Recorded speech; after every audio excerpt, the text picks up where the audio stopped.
গাজীপুরে Dhaka bypass expressway উদ্বোধন করেছেন সড়ক উপদেষ্টা মোহাম্মদ ফাউজুল কবির খান। সেখানে আছেন সহকর্মী মেহেদী হাসান। সরাসরি চলে যাচ্ছি তার কাছে।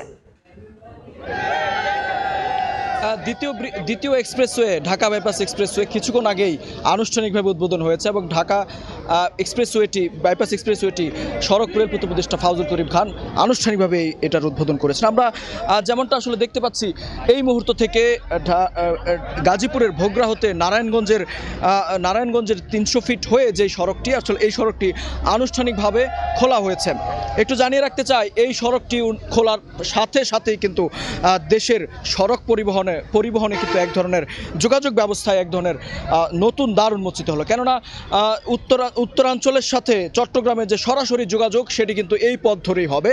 আমরা জানি যে চট্টগ্রাম বন্দর থেকে বিপুল পরিমাণ পণ্য সারা দেশে কিন্তু নিয়ে যাওয়া হয়। সেই জন্য একমাত্র ভরসাস্থল রাজধানী ঢাকা, সেই রাজধানী ঢাকার মধ্য দিয়ে কিন্তু এই যানবাহনগুলো চলাচল করেন, যার ফলে ব্যাপক ভোগান্তি অর্থাৎ ব্যাপক যানজটের সৃষ্টি হয়। সেই যানজট কমিয়ে সড়কের দূরত্ব কিছুটা কমিয়ে আমরা দেখতে পাচ্ছি আনুষ্ঠানিকভাবে এই সড়কটি কিন্তু সবচেয়ে গুরুত্বপূর্ণ ভূমিকা পালন করছে। আমরা জানিয়ে রাখি যে এই সড়ক ধরে চট্টগ্রাম থেকে সরাসরি উত্তরাঞ্চলে যাবে আসলে পণ্যবাহী যে যানবাহনগুলো সেগুলো, এবং তার পাশাপাশি এই সড়কটি সারা দেশের সাথে যুক্ত হয়েছে এবং গাজীপুর থেকে চাইলেই ময়মনসিংহ, সিলেট বিভিন্ন অঞ্চলে অর্থাৎ সারা দেশের বিভিন্ন অঞ্চলে কিন্তু এই সড়কটি আসলে পণ্যগুলো আসলে নিয়ে যাবেন। আমরা এর আগেও আপনাদেরকে জানিয়েছি যে এই সড়কটির মাধ্যমে বিশেষ করে গাজীপুর আপনারা নিশ্চয়ই জানেন ব্যাপক শিল্প অধ্যুষিত এলাকা। এই এলাকার যে শিল্পের যে পণ্যগুলো অর্থাৎ গার্মেন্টসের প্রতিষ্ঠানের পণ্যগুলো সেগুলোও কিন্তু আমরা জানি যে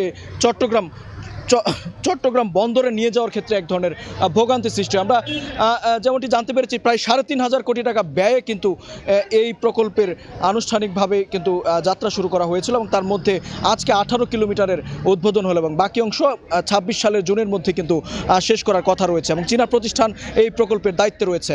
তো এই ছিল গাজীপুরে ঢাকা বাইপাস এক্সপ্রেসওয়ে উদ্বোধনের সবশেষ তথ্য আমার কাছে। সরাসরি যুক্ত ছিলাম গাজীপুরে।